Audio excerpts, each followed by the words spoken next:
Le sujet, le mois de Ramadan, le mois des gagnants ou des perdants. Parce qu'effectivement, un des bienfaits qu'Allah subhanahu wa ta'ala a donné aux musulmans sur terre, c'est qu'il va être amené de profiter, soit de certains jours, de certaines heures ou de certains mois. C'est important. Votre vie à Shabab, lorsque vous voulez être des gagnants en tant que musulmans, vous allez voir, vous devez et vous devrez durant votre vie profiter soit de certaines heures, soit de certains jours, soit même, on va plus loin, lorsque j'ai dit de certains mois, soit même de certaines nuits, comme on va le voir avec le mois de Ramadan. Et le musulman, subhanallah, lorsqu'il comprend et lorsqu'il étudie et lorsqu'il est au courant de ces choses-là, impossible qu'il pense qu'Allah subhanahu wa ta'ala est injuste. Impossible. Wallahi ya shabab, lorsque vous voyez ce qu'Allah subhanahu wa ta'ala nous a donné comme opportunité pour pouvoir se repentir, revenir vers lui, wallahi Allah subhanahu wa ta'ala est effectivement Ar-Rahman, Ar-Rahim, le clément, le miséricordieux. C'est indiscutable. Eh bien, parmi ces rahamat qu'il nous donne, parmi ces clémences et ces bienfaits et ces ni'am, on a donc le mois de Ramadan. Mais le mois de Ramadan, ya shabab, il n'est pas accessible à n'importe qui. Vous pouvez avoir des centaines de milliers ou bien des millions de personnes qui jeûnent, mais lorsqu'on parle du vrai mois de Ramadan, lorsqu'on parle du jeûne, du vrai mois de Ramadan, c'est-à-dire vraiment celui qui comprend qu'est-ce que le Ramadan. C'est pour ça que je dis le vrai Ramadan. Ça sous-entend quoi, ya shabab? C'est que certains, ils ont une simple définition dans la tête que, voilà, c'est Ramadan, c'est demain. Qu'est-ce que tu fais? On arrête de boire et de manger. Comme on l'a vu à la télévision, dans la plupart des petites émissions, on vient de mettre un micro à gauche, à droite. C'est quoi? On arrête de boire et de manger. Et maintenant, même les journalistes non musulmans, ils sont au courant qu'on ne peut pas fumer, spécialement Ramadan. Et chaque année, ils rajoutent des petites fatwas en plus. Là, ça c'est des définitions basiques. Pourquoi? Parce qu'Allah subhanahu wa ta'ala, il a interpellé une catégorie bien spécifique pour leur parler de Ramadan. Et il a dit, Ya ayyuhalladhina amanu, kutiba alaykumus siyam, kama kutiba ala alladhina min qablikum, la'allakum tattaqun. Il a dit, Ya ayyuhalladhina amanu. Il n'a pas appelé n'importe qui. Il a appelé ceux qui ont cru. Celui qui, subhanallah, a cette croyance en Allah subhanahu wa ta'ala et en Muhammad sallallahu alayhi wa sallam ancré dans son cœur, celui-là il comprendra qu'est-ce que le siyam, qu'est-ce que le jeûne. Et lorsqu'on nous dit la'allakum tattaqun, ça sous-entend automatiquement que cette piété à laquelle normalement on doit arriver à la fin du mois de Ramadan, on doit la retrouver après Ramadan. Vous avez remarqué, je le répète chaque année, toujours avant Ramadan et lorsque je fais la première conférence, comme maintenant ici par exemple Al-Amal, ou bien quand j'irai dans quelques jours, Inch'Allah aussi à côté de Farsienne, à Oui et ainsi de suite, on ramène souvent cette explication très simple qui est que aujourd'hui on est le deuxième jour de Ramadan. On est le deuxième. Est-ce qu'il n'y a pas des gens qui sont morts avant-hier? On a reçu des SMS. Un tel est mort, un tel ceci, un tel cela. Salat al-Janaza, il y a quelques jours j'ai reçu aussi un SMS. Salat al-Janaza pour notre frère. Il y a un frère qui m'a envoyé un SMS avec 3 janazat. C'est vrai ou pas, les jeunes? 3 prières funèbres, juste avant Ramadan. Ça c'est rien qu'un SMS avec 3 personnes. Combien de milliers, de millions sont morts sur terre, juste avant Ramadan? Ceux qui ont des questions, qui veulent les poser, on en prendra quelques-unes. Le frère il est en train de tourner, il suffit de lui faire un signe et il vous le donne. Chez les sœurs la même chose. J'en prendrai pas des tonnes, parce qu'on a beaucoup, on ne pourra pas, mais j'en choisirai quelques-unes, Inch'Allah. Donc, comme certains sont morts. Ils sont où? Ils sont sous terre. Et une fois qu'ils ont été mis sous terre, Wallah, ils ont dû répondre à certaines questions. Ça veut dire qu'il y a un examen qui nous attend sous terre. Mais même comme ça, on a encore des personnes qui rêvent. Ceux qui sont sur terre continuent à rêver. Ceux qui sont sur terre continuent encore à jouer, certains. Certains pensent qu'ils sont encore sur terre pour des centaines d'années. Il y en a qui te parlent de projets dans 10 ans, 5 ans, et l'année prochaine. Il y en a qui sont déjà dans les vacances du mois d'août. Ils attendent à la fin de Ramadan. Ils sont déjà dans les vacances.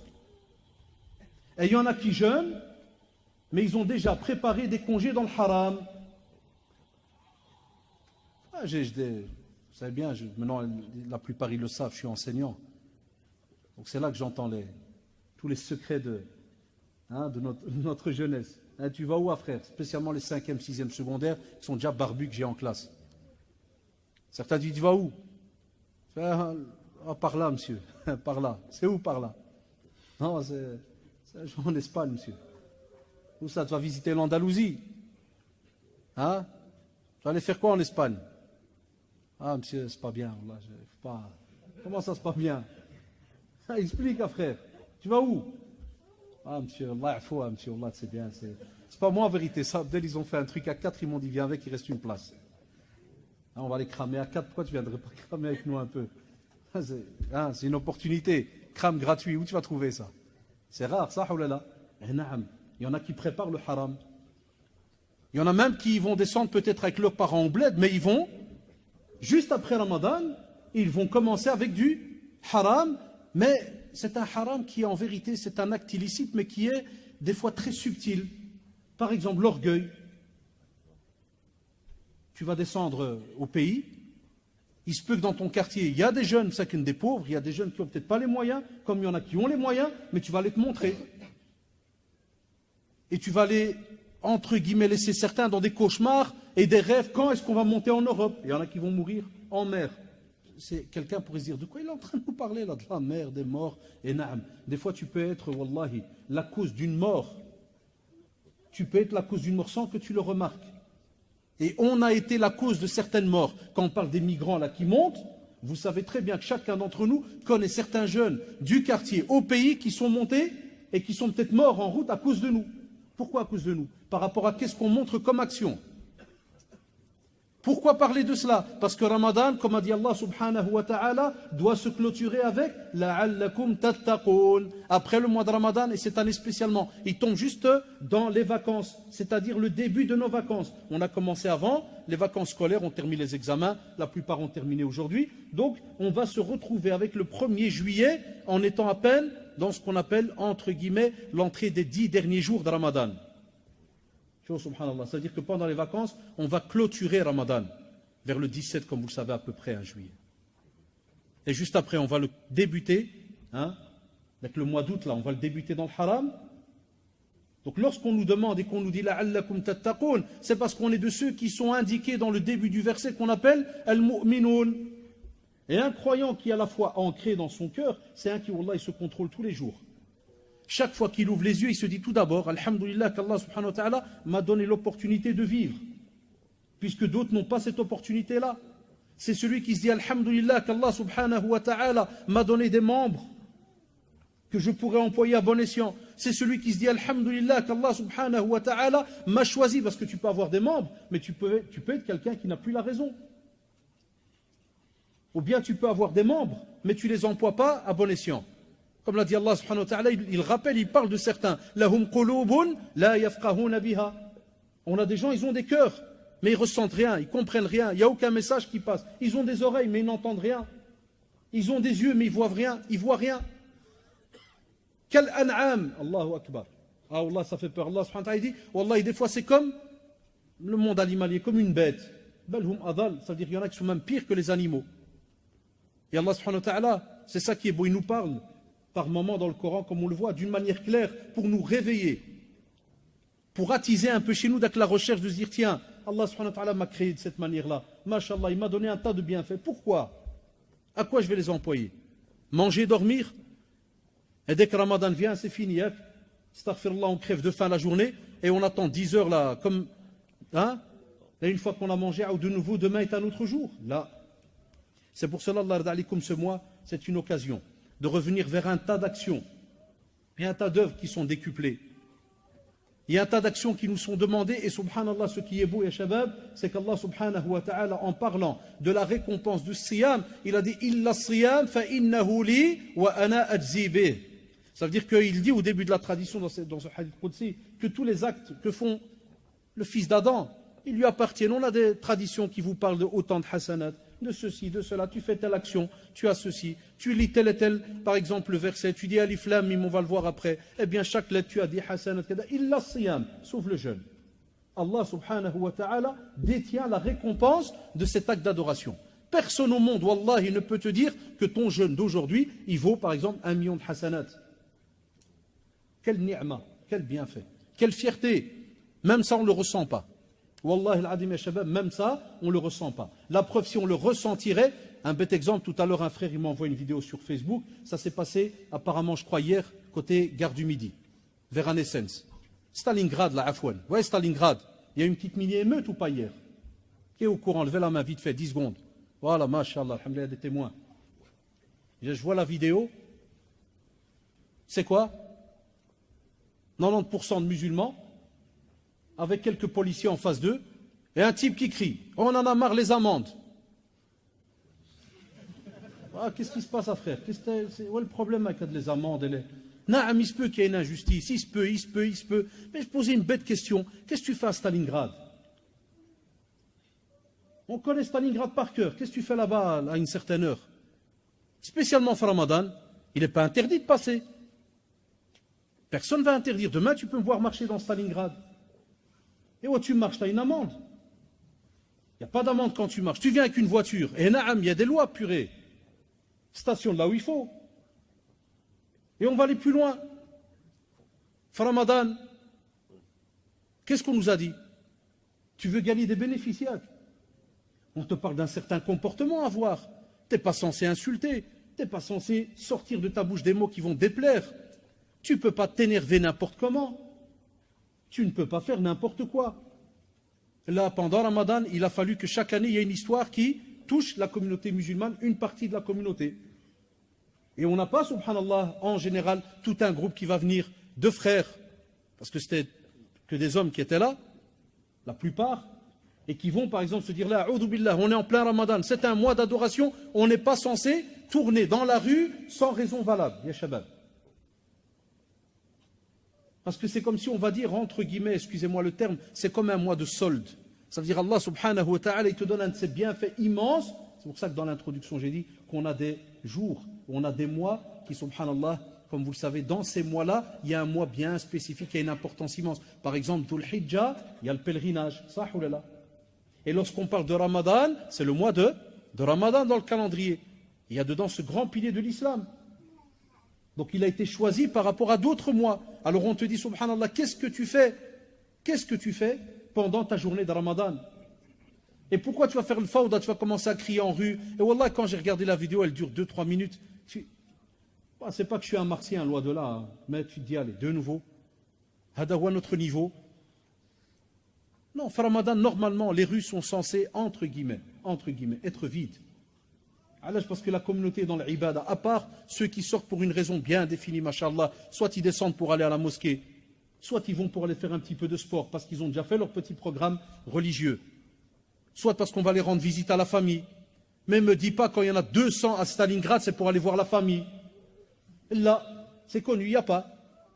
Alash. Donc, quelle image on montre? Hatta wallahi, même si tu me dis non, il y avait un policier, un raciste, montre-lui de par ton comportement que l'islam c'est autre chose. Et on sait très bien, il y a des racistes partout, même chez nous. Même nous qui vous parlons, on est des racistes. Il y a plein qui croient que le racisme c'est l'européen. Non, même nous, on est des racistes entre nous. Donc oublie ce discours. Même s'il existe, il y a des lois. Tu vas me dire, non, les lois, elles sont injustes. Et ouais, laisse tout entre les mains de qui alors? D'Allah subhanahu wa ta'ala. Et dis, hasbunallah wa ni'mal wakil. Il se peut qu'Allah subhanahu wa ta'ala, au moment où tu t'es retenu, il va t'apporter ce qu'il y a de mieux par rapport à cette injustice qui a peut-être eu par rapport à une amende ou je ne sais quoi. Et ça me rappelle dans les années, je crois vous vous rappelez, 90 et quelques, là, les grandes émeutes qu'il y a eu à Molenbeek et compagnie.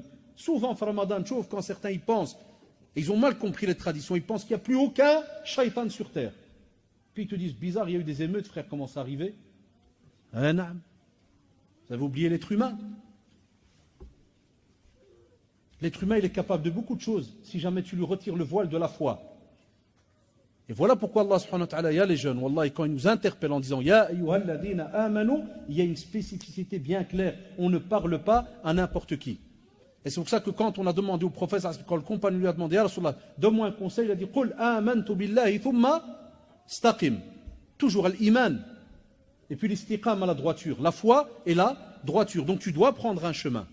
Et Ramadan, subhanallah et shabab, il est là justement pour nous aider à restructurer un petit peu notre relation avec tout le monde. Déjà, les êtres humains, et la première et la meilleure des relations, c'est vis-à-vis d'Allah subhanahu wa ta'ala. C'est un genre de carouage aussi. On renettoie le cœur, on renettoie notre programme, les mauvaises habitudes. Mais normalement, juste après Ramadan, ça diminue. On ne peut pas entrer dans Ramadan d'une certaine manière et en ressortir de la même manière. Wallahi, tu n'as rien gagné. Si tu sors de la même manière, tu n'as rien gagné. La preuve, même avec le langage des signes, tu as vu la phrase même, skin. Ah ouais, c'est pour dire qu'il n'y a rien. Fini. Donc tu peux la traduire de n'importe quelle langue. C'est foutu. Comme l'a dit le prophète, tu as juste crevé de soif. Wallahi, tu n'as gagné que al-atash wal-jou'. La soif et la faim. Voilà ce que tu as gagné de ce mois. Alors le commencer déjà le premier jour avec déjà des histoires à gauche à droite. Et qu'il des communes qui rajoutent des effectifs de police. Pourquoi? Parce qu'ils sont à jeun. Il faut rajouter la police parce que non, ça c'est pas chez nous ça. Chez nous normalement, quand on a une communauté musulmane comme il se doit, Ramadan, je crois même qu'ils devraient paniquer dehors en se disant purée ils sont où? Ils ont disparu, ou ils sont partis au bled en Schleit la nuit. Ils sont où ces musulmans? Ils sont où? Eh bien ils sont, subhanallah, dans un programme spirituel important. Ils sont dans tout un recyclage de tout ce qu'ils étaient en train de faire. J'ai du temps, comment je vais le recycler là? N'importe comment, là, allons voir, qu'est-ce que je connais? Qu'est-ce que je connais du Coran, de la Sunna? Qu'est-ce que j'ai étudié cette année? Qu'est-ce que j'ai délaissé? Ramadan, il est Shahr al-Qur'an. Shahr Ramadan, alladhi unzila fihi al-Qur'an. C'est une certitude, ya shabab. Ce mois est le mois durant lequel le Coran a été révélé. Ce qui veut dire, s'il y a moyen un petit mouchoir, ce qui veut dire quoi? Ça c'est pour lui, parce qu'il en aura besoin. Ça veut dire quoi, ya shabab, quand on vous dit que c'est le mois du Coran? Barakallahu fik. Ça veut dire que normalement, chacun d'entre nous, une des fiertés qu'on devrait avoir, une des fiertés, c'est de se dire, voilà, Qaddarallah, j'ai fait n'importe quoi pendant l'année, maintenant Ramadan commence. Où est-ce que j'en suis avec la lecture du Coran? L'étude de celui-ci, la compréhension de celui-ci, la méditation de celui-ci. 4 actions très très importantes. Alors j'interpelle ceux qui parmi vous n'ont peut-être même pas de relation avec le Coran pendant l'année. Et pendant Ramadan, à tout casser, ils vont avoir une semi-relation avec le Coran. Vous savez, c'est laquelle? C'est quand ils vont venir prier Tarawih. Et j'ai bien dit, c'est une semi-relation, parce qu'ils vont peut-être même pas comprendre ce qui va se dire. Vous vous rappelez tout ce que je vous ai cassé la tête depuis le mois de septembre? Ceux qui m'écoutent ici, Mosquée Sunna, Al-Merkez. Depuis septembre de l'année passée, je vous disais, s'il vous plaît, allez étudier un peu l'arabe, allez vous inscrire à des cours d'arabe, allez, courez. Là, il y en a qui ne l'ont pas fait. Et maintenant, ils arrivent. Voilà pourquoi je vous cassais la tête. Vous arrivez à un mois où, Wallah, normalement, vous devriez normalement apprendre à vos cœurs à pleurer un peu, à ressentir. Il y en a qui ne pourront pas de nouveau ressentir. 10 ans qui vient, il ne ressent rien du tout. Pourquoi? Parce qu'il ne sait pas ce que l'imam raconte. C'est comme si maintenant, aujourd'hui, on a avec nous quelqu'un qui est peut-être venu, par exemple, j'invente moi, d'Espagne nous rendre visite à sa famille, et il est en train de m'entendre parler en français. Vous avez remarqué, de temps en temps, vous rigolez, de temps en temps, vous regardez bizarrement, et lui, qu'est-ce qu'il doit se dire? Tous les 3 secondes, ils ont un changement de tête. Qu'est-ce qu'ils ont? Et c'est frustrant des fois. Spécialement si tu vois des gens heureux pendant 10 minutes. Wallah, c'est frustrant quand tu vois des gens qui rigolent. Tu dis, pourquoi tu rigoles? Tu fais, non, je ne comprends même pas déjà soit ce que tu me demandes. On n'a pas la même langue. C'est frustrant, wallahi. Enfin, que penser? Quelle frustration? Wallahi, que de se retrouver derrière l'imam pendant des fois minimum un bon 2 heures. Et si je te dis qu'est-ce qu'il disait, tu me dis, Allahu a'lam. Quel avertissement il a fait? Allahu a'lam. Quelle bonne nouvelle il a annoncé? Allahu a'lam. Quelle nouvelle nous attend le jour du jugement dernier? Si jamais toi tu es au courant de quelle sourate il a parlé, Allahu a'lam. Alors tu es au courant de quoi? Tu as goûté à quoi? Et vous allez voir, ya shabab, l'histoire va se répéter parce que les prédicateurs répètent souvent les mêmes sujets dans des périodes bien définies. On va se revoir l'année prochaine, bi'idhnillah, si Allah subhanahu wa ta'ala, incha'Allah, ya Rabbi, il fait en sorte qu'on est encore vivant, et je vais rappeler la même chose par rapport à cette langue arabe et la compréhension de celle-ci, et vous allez voir, il y a des personnes parmi vous qui vont, wallahi, intérieurement se dire, wallahi, c'est vrai, 1 an est passé, de nouveau, aucun cours. Allah, jazakum bi khair, il y a les jeunes. Il y a les jeunes. Wallahi, il est préférable de faire peut-être sauter 1 heure de fitness. Basique, fit et compagnie, fais sauter 1 jour. Allah yarhamnak al-walidin, fais sauter 1 jour. Le foot fait sauter 1 jour, le café fait sauter 1 jour, la PSP, Mohem, tout ce que vous avez, chacun d'entre nous, on a des petites habitudes, afouane. Enlevez, c'est ne fût-ce qu'une. Enlevez-la. Et remplacez-la pendant 1 année par rapport à un cours. spécialement, comme j'ai dit, un cours d'arabe. Et vous m'en donnerez des nouvelles, Inch'Allah, bi'idhnillah. Vous allez voir si vous allez ressentir ou pas lorsque vous viendriez et que vous allez pendant 2 heures être debout. C'est pour ça que faut pas être étonné. Des fois, ça nous arrive, Tarawih, tu sors de la mosquée, et puis un jeune, des fois, il te... Déjà hier encore, là, hier, je sortais, j'ai pris Al-Khalil, et il m'a dit, ah, il est bien, mais c'est crevant, frère. Hein. Ah, parce qu'il il est sincère. Puis je dis, mais, machallah, t'as vu les sourates et tout? Il me dit, non, excuse-moi, là, je parle pas l'arabe. Je dis, tu t'es crevé pendant 2 heures, comme ça? Allez, ouais. Et je le vois, il est embêté, comme pour dire, ah purée, c'est vrai, ça. C'est comme si le mec qui vient devant un bureau et il attend 2 heures. Puis tu lui dis, pourquoi t'attends? C'est pour rentrer. Non, c'est écrit que c'est fermé à 8 heures. Ah. Je reviens demain. Il y aura la même chose, frère. Tu sais toujours pas lire que c'est fermé, parce que demain c'est un autre jour. Il ferme qu'à 21 heures. Ah, il va s'amuser comme ça tous les jours. C'est ce qu'on fait. Ça, oulala.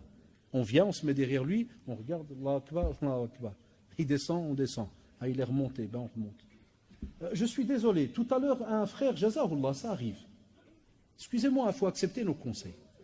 Un frère est rentré et il s'est fâché un peu contre l'imam. Il lui a dit, il n'y a pas de son pendant que vous étiez en train de prier. Il n'y a pas eu de son en haut, à l'étage.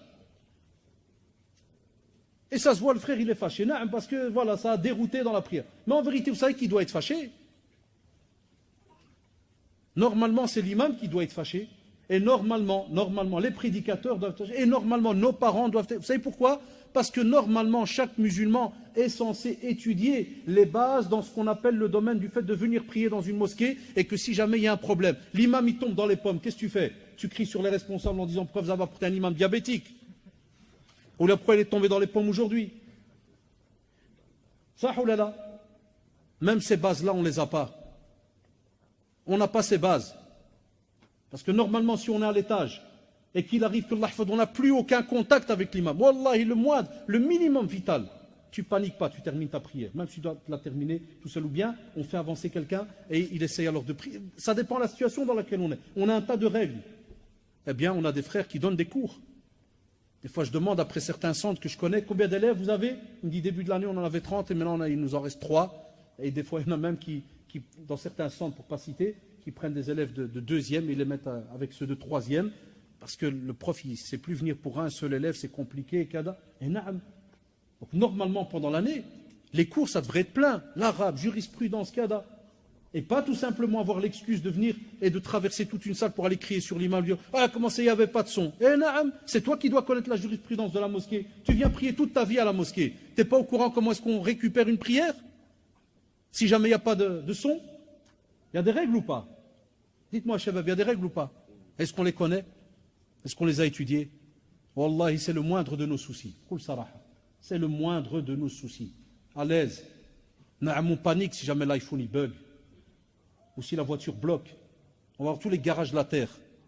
Mais si le cœur il bloque, à l'aise. Si le cerveau il bug, à l'aise. Et on avance. Comme si de rien n'était. Et la preuve en est à Shabab, par rapport à certains perdants parmi nous, hier en remontant, wallahi, de la mosquée Al-Khalil, et je ne vais pas donner trop de détails, je remontais par une des rues. Et de nouveau, nos salons de thé, la même histoire que l'année passée. Blindés. Blindés. Regardez, de nouveau, qu'est-ce qu'on a compris de ce mois de Ramadan? Wallahi, ça fait mal au cœur. Avoir des salons de thé blindés le soir, alors qu'il y a encore la prière de Tarawih. Wallahi, ça fait mal au cœur. Wallahi, c'est la vérité, je ne vais pas vous mentir. Naam. À la fin de Tarawih, et encore, on pourrait discuter, parce que cette année c'est très court. On pourrait discuter entre la fin de Tarawih et la prière de Subh, c'est-à-dire avec le sahur auquel tu dois aussi te lever pour prendre ce petit repas avant la prière de Subh. C'est très très court. Qu'est-ce que tu as gagné de ton mois? D'autres qui des fois ne vont pas aller à la mosquée et ils vont faire ce qu'on appelle les soirées, comme les mamans elles appellent ça soirée pyjama. Tu vois, quand ils se rencontrent tous les petits à la maison, les cousins, kada, ils vont tous dormir chez tel oncle. Alors, il y a des drari qui vont durant ce mois et qui ont déjà des plans. Moi je vous dis, wallah, avant de terminer les cours et de faire ce qu'on appelle mes examens de religion hors session, j'ai shahat plein d'élèves, je dis wallah, Allah il vous entend. Vous ne pouvez pas mentir les gars, ça ne se fait pas. Programme de Ramadan c'est quoi? Allez, monsieur Hamid Max, s'il te plaît, monsieur. Programme de Ramadan, c'est quoi? Ah, c'est bien, monsieur, avec les cousins. Avec les cousins, des armées qui se préparent. Ah, naam. Ah ouais. Wallahi. Des soirées qui se préparent. Pourquoi nos salons de thé sont pleins là, pendant Ramadan? Spécialement pendant Tarawih. Parce que ceux qui les tiennent, il n'y a pas. On leur dit des fois ça arrive qu'on transmet, parce que c'est bien, ça peut être dangereux, même pour notre vie des fois. Hein. Attention, des fois nous on parle, vous avez remarqué, on transpire vite fait là. Ah, parce que ouais, mais c'est des réalités. Ramadan, normalement, tout le monde se met en marche. Et c'est pour cela, Allah alaikum, le prophète sallallahu alayhi wa sallam est rapporté donc par l'imam Nasai, rahimahullah, il dit le mois de Ramadan est arrivé, un mois béni, pendant lequel Allah subhanahu wa ta'ala vous a prescrit le jeûne. On en a parlé. Pendant ce mois, les portes du ciel sont ouvertes et les portes de l'enfer sont fermées. Et Allah, fais les bonnes actions. Rapproche-toi d'Allah subhanahu wa ta'ala. Wallah, tu ne peux que gagner le paradis. Bouge. Mais les portes de l'enfer aussi, comme vous le savez, elles sont fermées. Ça, c'est une clémence de la part d'Allah subhanahu wa ta'ala. Mais ça ne veut pas dire qu'il n'y a personne qui un jour ou l'autre va rentrer alors en enfer parce que kada ou kada. Là, fais attention. Même comme ça, Satan la'anahullah, et on le voit. On te dit que subhanallah, même comme ça, les diables sont enchaînés. Il y en a qui ont compris qu'il n'existe plus aucun diable Ramadan. On l'a dit tout à l'heure. Là, leur travail diminue. L'intensité de leur travail diminue. Et la preuve, même maintenant, pendant que je vous parle encore hier, je reçois encore des mails. Ouais, mon mari, durant la journée, il m'a insulté. J'ai oublié, il m'a dit prépare la soupe, j'ai oublié. Je ne l'ai pas fait. Elle m'a dit, il m'a fait scandale. Est-ce que notre jeûne est valable? Elle m'a dit, parce que je lui ai répondu, il m'a répondu, on s'est insulté. Est-ce que notre jeûne est valable? Ah, les questions de Ramadan, mashallah, avec les diables sont enchaînés. Les gens, ils ont mal compris, ils pensent que c'est fini. Il n'y aura que des sourires pendant Ramadan. D'où il s'étonne, même du bizarre, le frère, il est énervé. Subhanallah, il doit être mshour. Il doit avoir genou en lui, celui-là. Hein, c'est des restes du mois passé. Non, ça est très très bien, non. L'intensité, elle diminue. Parce qu'alhamdoulilah, c'est encore une ni'ma. Beaucoup de gens respectent encore Ramadan.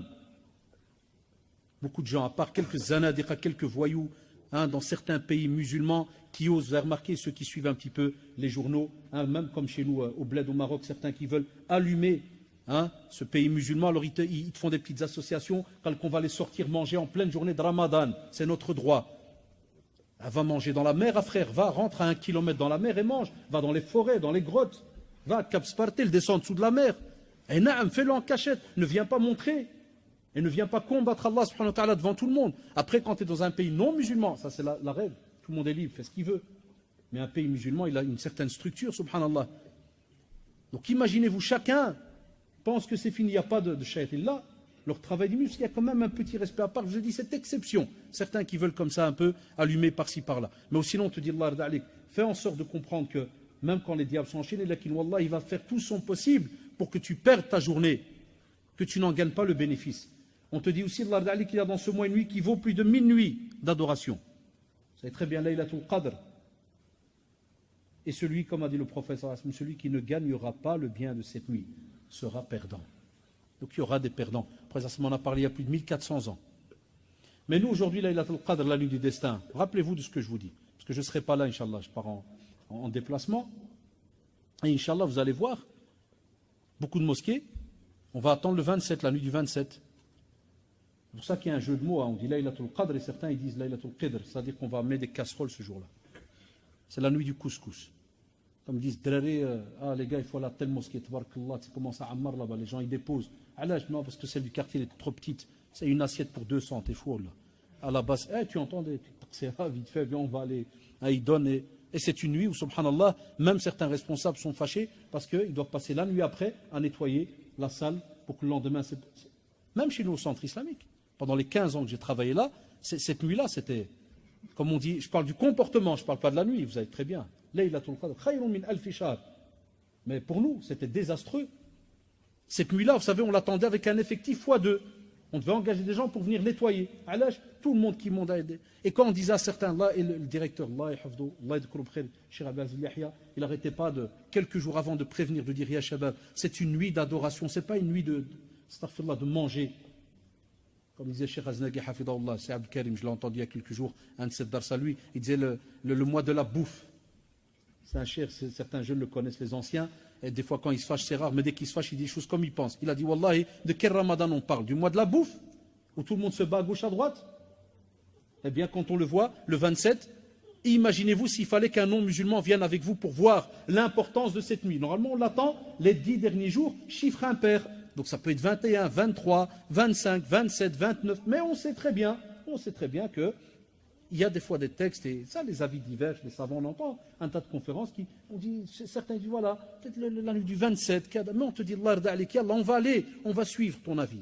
Est-ce qu'il t'est mis quelque part que cette nuit-là doit être une nuit où on fait n'importe quoi? Donc vous avez remarqué que ça soit le début de Ramadan, des fois on n'est pas structuré, que ça soit pendant Ramadan, où on fait des trucs bizarres, et que ça soit à la fin de Ramadan, quasi presque, où on clôture d'une manière bizarre.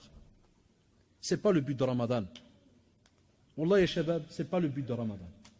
Ramadan est un mois de sérénité. C'est un mois, subhanallah, de patience. C'est un mois de persévérance. Ça veut dire que tu serres la ceinture et tu te dis, si Allah subhanahu wa ta'ala m'a donné 29 ou 30 jours, est-ce que je vais pouvoir, premièrement, écoutez-moi bien, les terminer? Si je les termine, est-ce que je vais vraiment les terminer comme il faut? Parce qu'on ne sait pas. Wallah que ça fait peur, il y a les jeunes. On ne sait pas. Est-ce qu'à la fin de ce mois, notre jeûne va être accepté? On n'en a aucune idée. On fait notre possible. Et quand je dis on n'en a aucune idée, c'est parce qu'on a ces deux hadiths-là qui sont rappelés depuis le temps des temps par les prédicateurs. Man sama ramadana imanan wa ihtisaban, ghufira lahu ma taqaddama min dhanbi. Ya les jeunes, si jamais tu espères avoir le pardon venant d'Allah subhanahu wa ta'ala, tu dois avoir jeûné avec foi et en comptant sur la récompense. Tu rattaches l'acte à Allah subhanahu wa ta'ala, tu te darra, tu fais ton possible pour l'invoquer de la manière, wallah, la plus sincère et dire, Ya Allah, accepte de moi mon jeûne. Ya Allah, accepte de moi ma prière. Ça, c'est le but de Ramadan. Une relation directe entre toi et Allah subhanahu wa ta'ala. Alors là, tu gagnes le pardon. Et est-ce qu'on imagine déjà aussi, qu'est-ce que le pardon donné par Allah subhanahu wa ta'ala? Qu'est-ce que vous... Il y a les jeunes déjà entre nous, quand des fois le père, pour ne citer que lui, parce que souvent la mère elle est un peu plus clémente. Ah, le père, si jamais tu as fait une bêtise un peu tordue, et tu dis, ah Rabbi, que demain il me sourit. On est tous passés par là. Fais une bêtise, le lendemain tu regardes direct ses yeux. S'il te croise avec une tête normale, tu te dis, alhamdoulilah, le dossier il est passé. Mais s'il te refait, il a dit, purée, le dossier il est encore en suspens. Ça veut dire que le jugement il n'est pas encore sorti. Vous vous rappelez les anciens, il peut te balayer dans 3 jours. C'est un jugement différé. C'est pas comme maintenant on discute avec nos enfants. Puis ça fait, moi je vois la différence d'éducation, nous, notre génération, avec nos parents, maintenant on s'assied à table, ça fait, tu recommences plus, Inch'Allah, tu dis Astaghfirullah, ça fait, Ya Allah, pardonne-moi, Ya Allah, allez, salam alaikum. Non, nous, notre génération, c'est un autre pardon. Nous, on a vraiment mérité le pardon.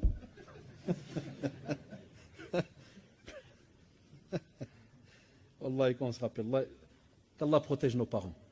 Et Allah, qu'Allah les protège. Mais ça valait la peine d'une certaine manière. Donc, pour le vrai croyant, eh bien, il y a ce changement qui est là, et il y a, subhanallah, cet effort qui est donné, et il y a un programme. Comment est-ce qu'on pourra alors se préparer?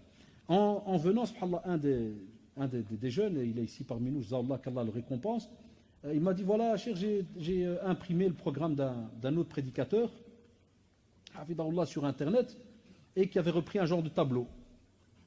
Donc le professeur Rachid Abou Hudayfa, il a fait un petit tableau dans son site. Et machallah, c'est très beau. On en a photocopié un petit paquet. Il est donc à l'accueil là-bas. Bon, s'il n'y a pas assez, rentrez dans son site. Vous savez trouver facilement, je crois, sur Internet. Et par exemple, il a fait un tableau avec les 30 jours, 29. Et il a mis donc, premier point, demande de pardon. Par exemple, astaghfirullah, au moins 100 fois par jour. Deuxième point, la prière à l'heure avec humilité. Troisième point, la lecture du Coran. Quatrième point, le dhikr après chaque prière, l'évocation d'Allah subhanahu wa ta'ala. Cinquième point, prière de rawatib, les 12 par jour. Sixième point, prendre le sahur, le repas avant l'eau. Septième point, éviter au maximum la télé et les autres futilités. Huitième point, nourrir un voisin ou autre. Neuvième point, essayer de faire une aumône. Et 10e point, la prière de tarawih. Et chaque jour, qu'est-ce que tu fais? Tu mets une croix à côté de ces actions-là. Est-ce que tu les as faites ou pas? Certains, ça va être beau. Vous vous rappelez Tetris? Certains, ça va être un genre de tableau Tetris, avec plein de petits trous, des petites cases par-ci, puis des cases le matin où tu vas te dire hier j'avais l'intention, j'ai pas lu, mais j'avais l'intention, donc j'ai lu que ça compte comme si j'avais fait. Tu vas mettre une croix, là. Ne deviens pas un savant, un moufti de toi-même. Il faut vraiment avoir fait l'action. Et à ce moment-là, vous allez voir, celui qui le fait sincèrement, une des leçons à tirer, vous savez, c'est laquelle? C'est que des fois, tu vas remarquer qu'il y a moyen d'être aveuglé pendant une journée, sans que tu remarques d'où c'est venu. Parce qu'aujourd'hui, les journées sont longues. Ramadan, ce qu'on appellerait entre guillemets du mois de juin, n'est pas Ramadan de décembre, ya shabab. En décembre, il fait noir à quelle heure? Rappelez-vous à quelle heure? Quasi 4h30, il fait déjà noir. Ça, là. Aujourd'hui, 10h, j'ai mon fils, le dernier, là, le petit Tarchnit là, de 9 ans, il a jeûné hier. Vers 9h, il vient chez moi, il me fait « Ça passe toujours pas ». J'ai dit « Mon fils, la montre, elle fonctionne depuis des années comme ça. Après une minute, elle va bouger. Chaque minute, elle bouge. » Aoudi revient, il était 20. Et qui 20? Je dis « Non, ça fait 20 minutes qu'ils sont passés. » Tu vois, frère, l'être humain, ça, la journée lui paraît... C'est immense. Eh bien, il y en a, qu'est-ce qu'ils font? Il y en a qui, vers 6h, ils se disent pas haram de dormir 3 heures, non? Je vais approcher la rupture. J'ai un père qui est venu chez moi, qui m'a dit, c'est Rachid, il m'a dit, est-ce que le jeûne de quelqu'un qui a dormi en journée 10 heures, avec les 12 qu'il a dormi la nuit, est-ce qu'il a jeûné? Je dis non, il a juste rattaché 2 jours ensemble. Il a juste fait 22 heures d'hibernation. Il y en a qui le font ou pas? Il y en a qui drapent la nuit, puis en journée, il va, il se balade à gauche, à droite, il regarde, puis il rentre, il te fait, il n'y a rien à faire, frère. Et ouais, un petit somme. Combien? C'est bien, frère. J'aime bien le mot c'est bien. J'ai appris chez Drell, c'est bien. Non, je ne sais pas bien. C'est quoi? Il y en a 4 heures, 5 heures pour lui, il a 5 heures de perte. Quand on a besoin d'un c'est très bien. Je ne parle pas de ceux qui travaillent, c'est un autre dossier. Là, c'est ceux qui arrivent et qui disent des fois en pleine journée, purée, c'est long, ça j'ai tout fini, examen, il n'y a plus rien, c'est cher, il n'y a rien. Et alors, Allah, c'est long. Non. Vous voyez la différence? Vous avez saisi, hein? Non. Le meilleur, c'est celui-là qui, au contraire, quand 10 heures arrivent, il râle.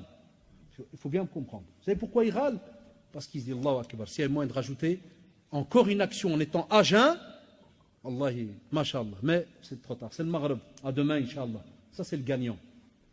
Ça, c'est le gagnant. Un mal perdant, c'est celui qui va peut-être prendre la feuille aujourd'hui.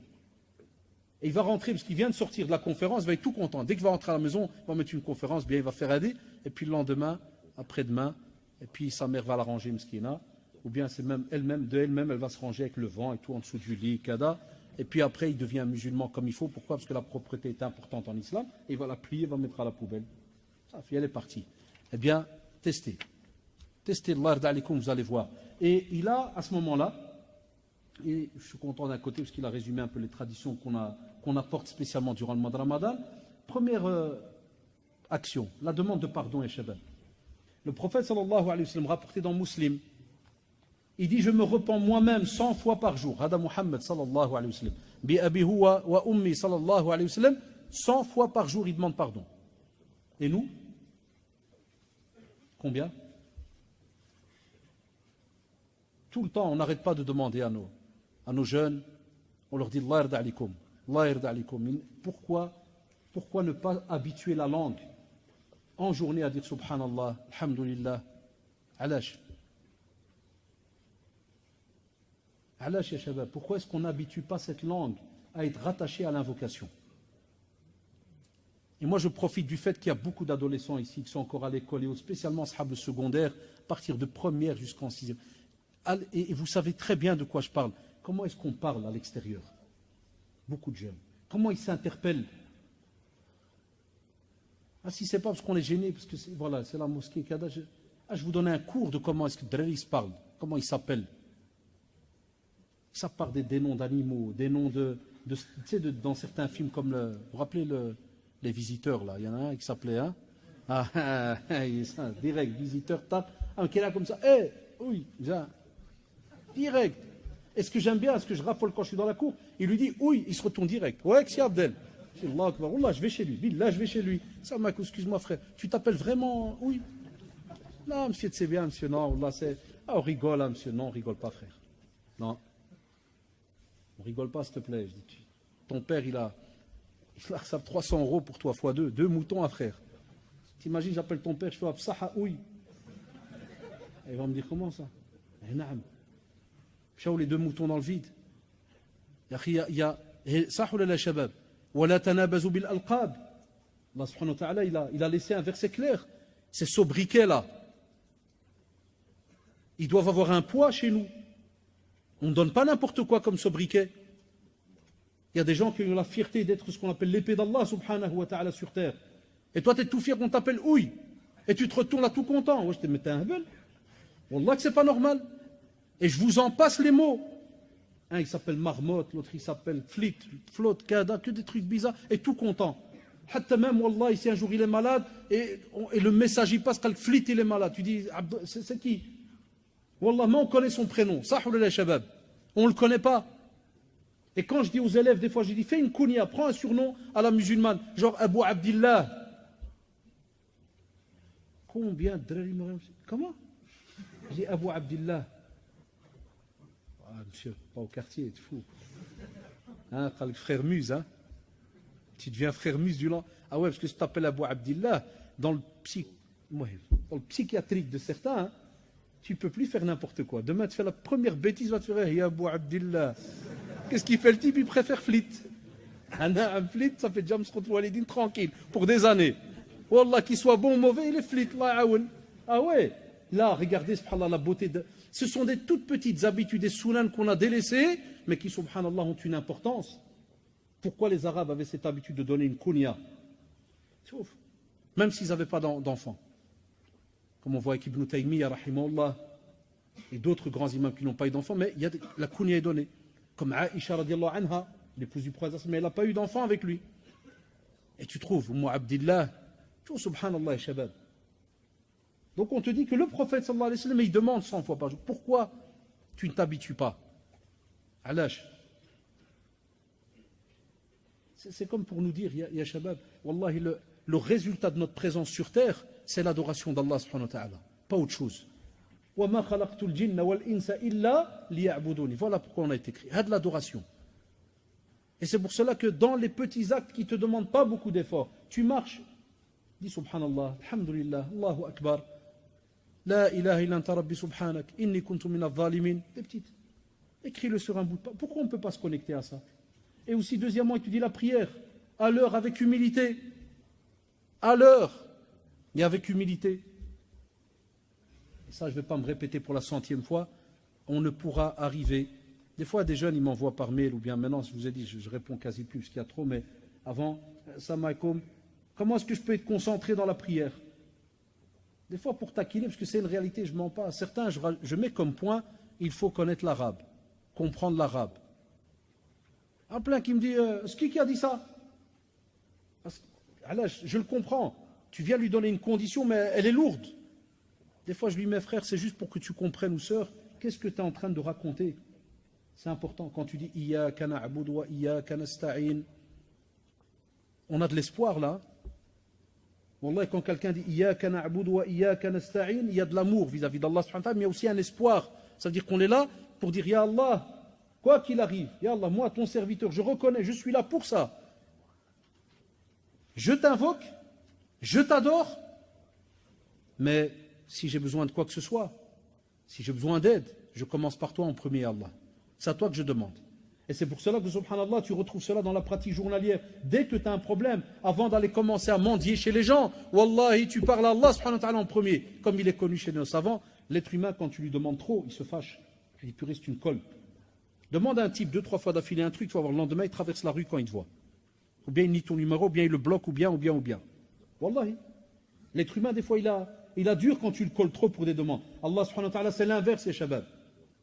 Il peut se mettre en colère contre nous par rapport au fait qu'on ne lui demande rien et on est censé lui demander. Et c'est lui-même qui a dit « Ud'ouni astajib lakum ». Allahu Akbar. Wallahi, il a besoin de nous. Et il nous dit « Ud'ouni astajib lakum ». Et même comme ça, donc ça veut dire quoi? Invoquez-moi, je réponds à vos invocations, je les exauce. Et même comme ça, on a une partie de la communauté qui n'invoque pas. Ou bien on a les radins de l'invocation. Rabbi ighfirli. Traqis remet.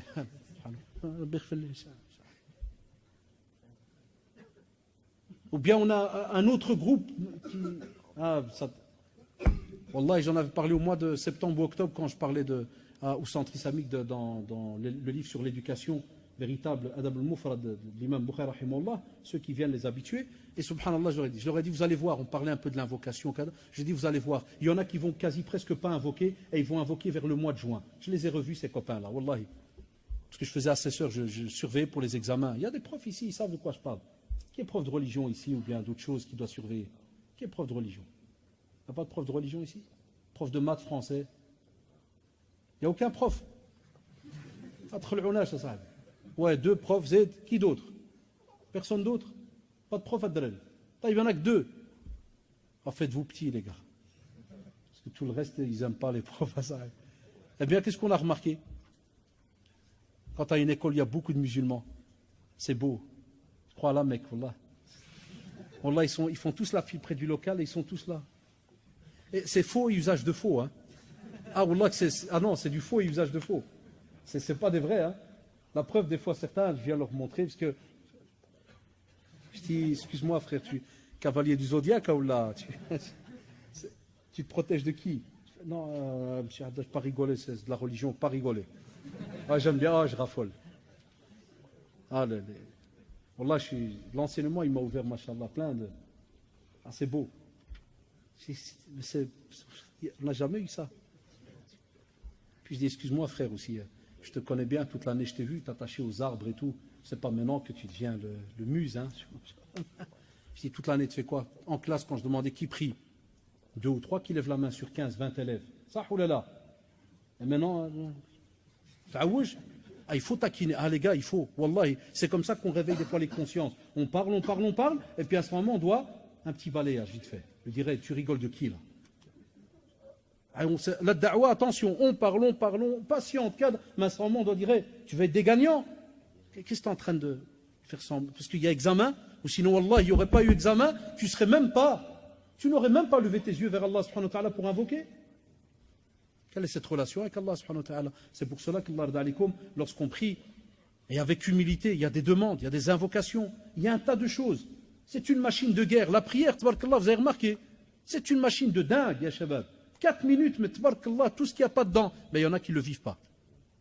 Il y en a, ils prient, mais. Après, tu as remarqué, il peut terminer la prière et tout, puis il te regarde, ça va, ouais, tu vas bien. Quoi, qu'est-ce qu'il y a? Il va se fâcher, mais qu'est-ce qu'il y a? Pourquoi tu me regardes? Tu n'as pas ressenti. Quoi, qu'est-ce qu'il fallait sentir que. Sentir. Énorme. Pourquoi je vous dis ça, Shabab? Parce que, wallahi, vous allez devoir retransmettre ça à vos enfants. Tu vas être censé réapprendre la prière à ton enfant. Comment tu vas lui apprendre l'humilité si jamais de ta vie tu n'as ressenti ce que l'humilité? C'est comme si moi, Haddach, qui n'a jamais fait de mécanique, je commence à te parler de joint de culasse. Wallah, après 2 minutes, on va me dire, monsieur Haddach, Wallah, que je t'aime bien, je te respecte. Ah, reste où tu es, c'est mieux. Reste dans tes livres. Joint de culasse, il n'a rien à voir, c'est pas ça. Et naam. Chacun dans son domaine. Eh bien, la prière, c'est aussi un domaine, ya shabab, réservé à ce croyant, et il doit la faire d'une certaine manière. Aussi, lecture du Coran. Combien parmi nous sont mahroumin, ils n'ont pas ce bienfait de pouvoir lire le Coran? Combien? Ah, si on pouvait faire maintenant une statistique, vous allez voir, qu'on soit honnête entre nous. Vous acceptez le défi? Vous acceptez?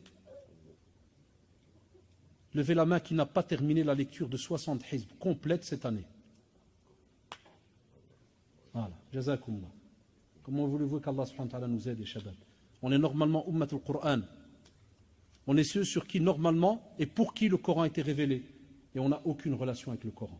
Comment tu peux mourir, rencontrer Allah subhanahu wa ta'ala, pas une seule fois dans ta vie, tu as terminé la lecture complète.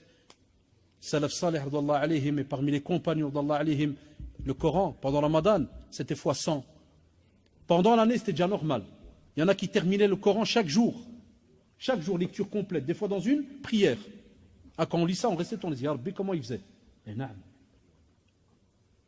Et des mashayikh, hein, des grands, ça veut dire tu le retrouves dans la biographie de grands savants. Ça veut dire le lendemain, il repartait dans les cours.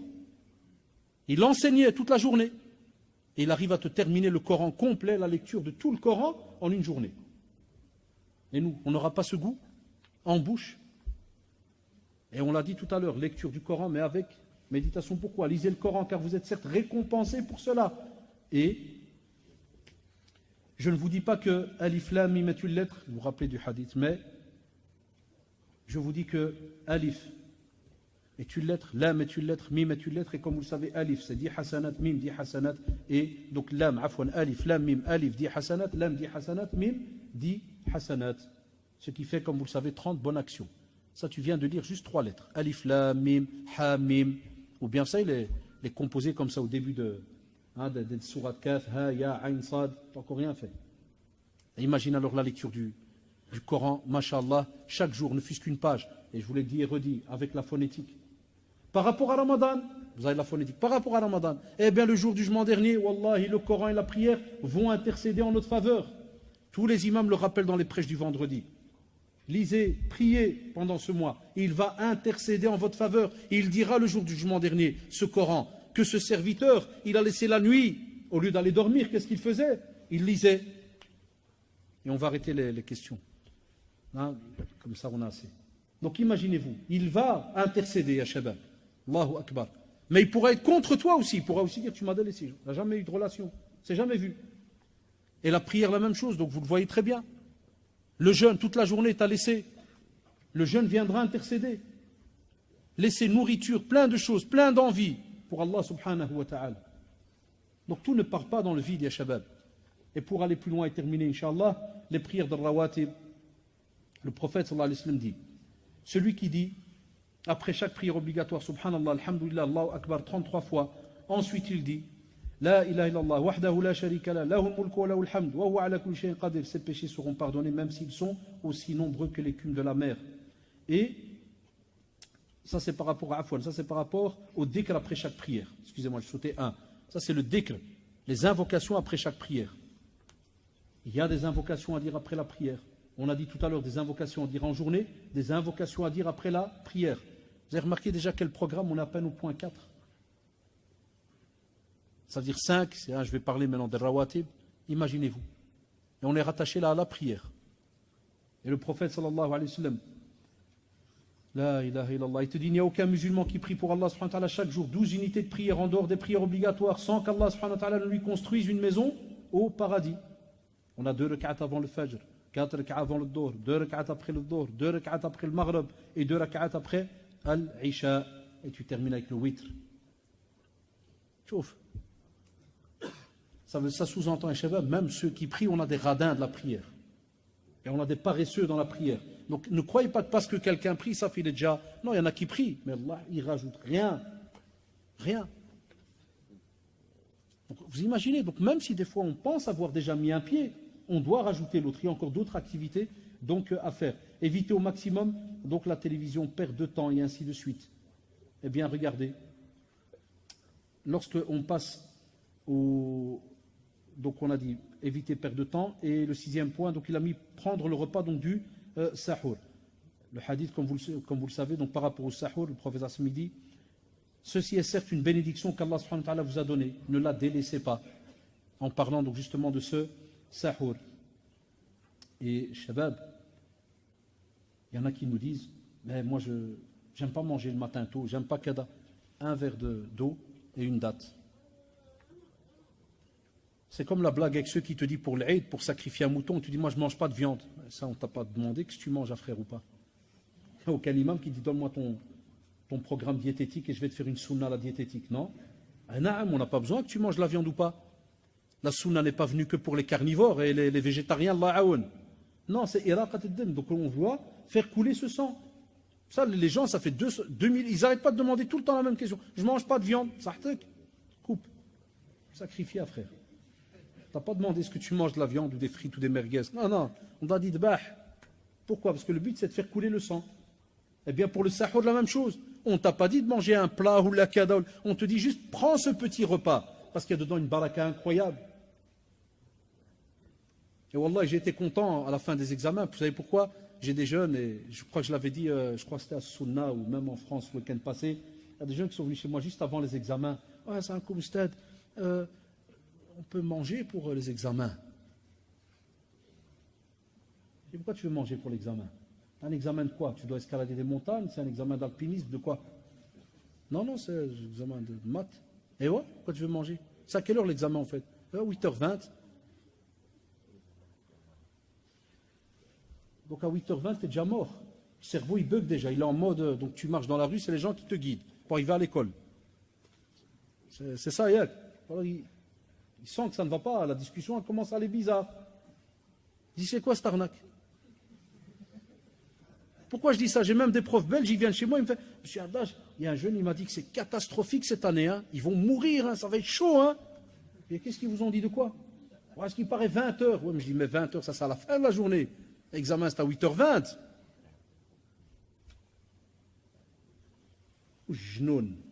Combien d'entre nous, des fois, ils se sont levés le matin? Je les vois, les élèves, je vois avec les élèves, vous savez, ceux qui courent comme des gens de la folle, là, hein, à 8h20 parce qu'il va sonner et que l'éducateur va fermer la porte et tu le vois, il court comme un fou, laisse ouvert. Il a ni iftar, ni s'est lavé, il est collé le type. Ah, celui-là, il tient jusqu'à la récré à 11h. Pour manger après, il y a que bien piqué, gaufra. Il y a que ça, ouais, ça il tient. Mais à 8h20, non, je ne peux pas jeûner. Non, je ne peux pas. À l'âge, frère, exponentiel, ça ne passe pas. Pas me parler de. Non, non. Il y a la nouvelle génération.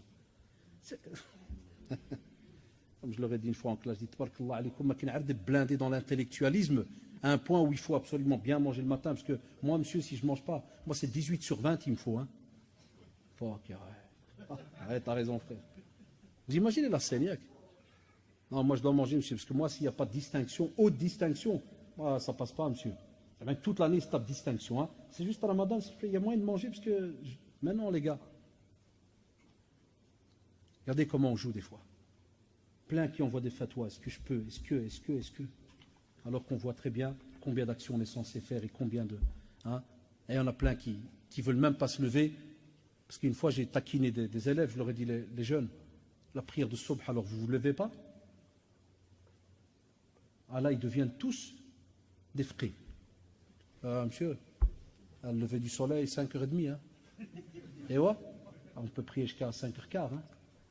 Hein. Ah là, ils connaissent toutes les règles. Non, les amis.